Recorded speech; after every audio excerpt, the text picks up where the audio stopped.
In this video, I'll show 3 versions for every exercise. On the right, in white pants, you'll see me do the beginner version. In the middle, in black pants, you'll see me do an intermediate version. And on the left, in red pants, you'll see the more advanced version. If you're not getting more mobile, you're getting less mobile. Here's an upgraded version of our daily stretching routine that you guys can follow along with every day. We're now doubling up on each major muscle group, so we'll only need 45 seconds for each stretch. Remember, during each stretch, alternate phases of 5-second contractions of the muscles being stretched, the muscles that pull you into the stretch, and relaxing deeper into the stretch, especially during exhales. After each stretch, we've conjugated the exercise with a short 10-second active mobility version to cement your control and strength in the position we just opened. We have 2 main versions here, the horse stance on the right, a shallow middle split in the center, and a wider split on the left. Remember, the horse stance can be used for beginners, as well as no matter how advanced you are. All you have to do is widen your legs or hold longer.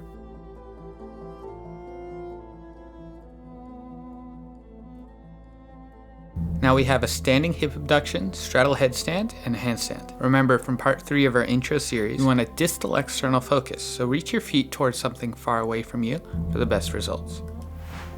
Next, we have the pancake. This is a really wonderful exercise that's extremely helpful in a variety of ways. At all levels here, and for all of these exercises, you always want to target whenever you can. You can see here on the right that my hips are elevated on a plate. They could be elevated higher if you need, and I'm trying to touch my elbows to an elevated target. Again, I'm using plate. In the middle, I'm trying to touch the elbows to the floor, and on the left, I'm trying to touch my chest to a small target.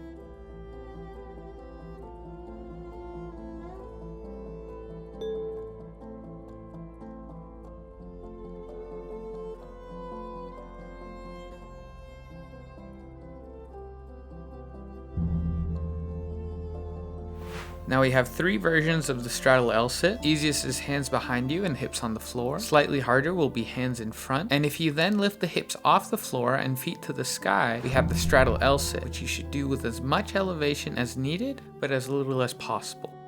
Now this one I've added because before, I thought the front split would be sufficient to really work the hamstrings here. What I realized, I looked back at some old videos of mine, and I found that while my front split has improved an enormous amount, my pike actually hasn't improved in a long time. So it seems these improvements in the front split are somewhat independent of improvements in the pike. So hence, we have to add the pike separately. And again, that will help with the hamstrings, with the calves, and it should get us some transfer to the front split, but it seems that transfer doesn't work the other way around as well as I'd hoped. At any level of flexibility, if this doesn't feel hard for you, you can also add a weight, and this turns into a Jefferson curl.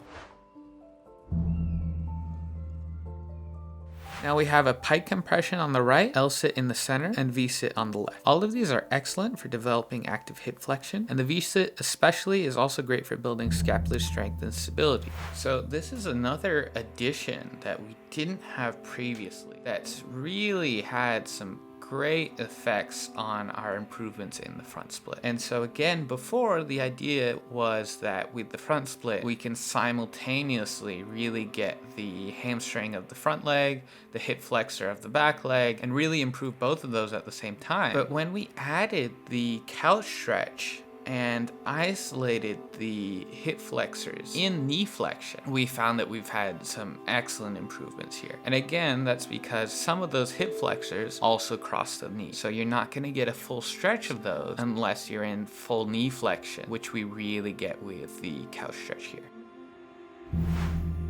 So the front split can really be performed at any level. No matter how tight you are, you can work on the front split.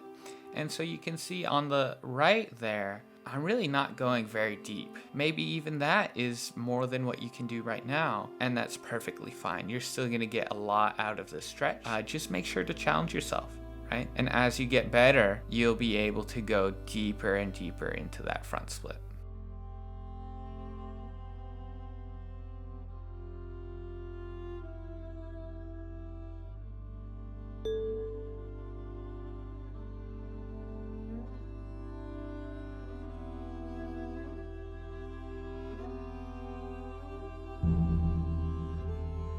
Again, we have our inversion, either the standing leg lift, split headstand, or split handstand.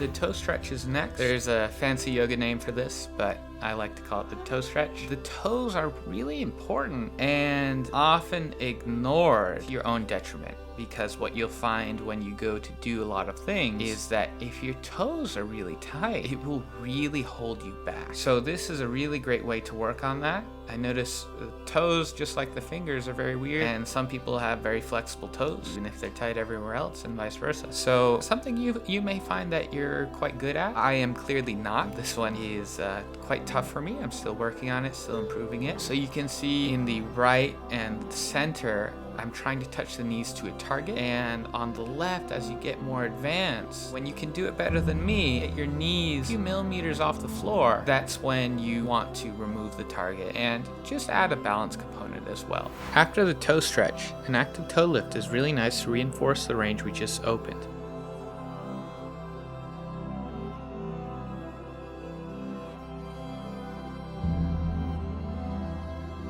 Next, we have the bridge push-ups. Now, what I've realized is that static bridge holds just don't seem to work as well as the push-ups here, and that makes a lot of sense. Remember, in general, working your strength through the full range of motion is going to give you superior development in all areas: mobility, muscle activation, even hypertrophy and strength. You don't see that on these other exercises because there really aren't that great versions of those. But on the bridge, these bridge push-ups really are the perfect way to work your strength throughout the whole range of motion. They're very easily accessible and you don't need any equipment. Now, you don't actually have to push your head up off the floor to actually work these bridge push-ups. So what you see here on the right, I'm doing an isometric, just trying to push up and trying to take weight off the scapula even if I don't actually move. You can see in the center, as you improve a little bit, you'll be able to start getting a little higher and getting off the floor. And on the left, you'll see that you can eventually get quite a bit higher. And what you'll aim to do is lock your elbows and stack your shoulders completely on top of your hands. Remember, this one we're doing 10 reps, each with a 1 second hold at the top and 10 seconds on the last one.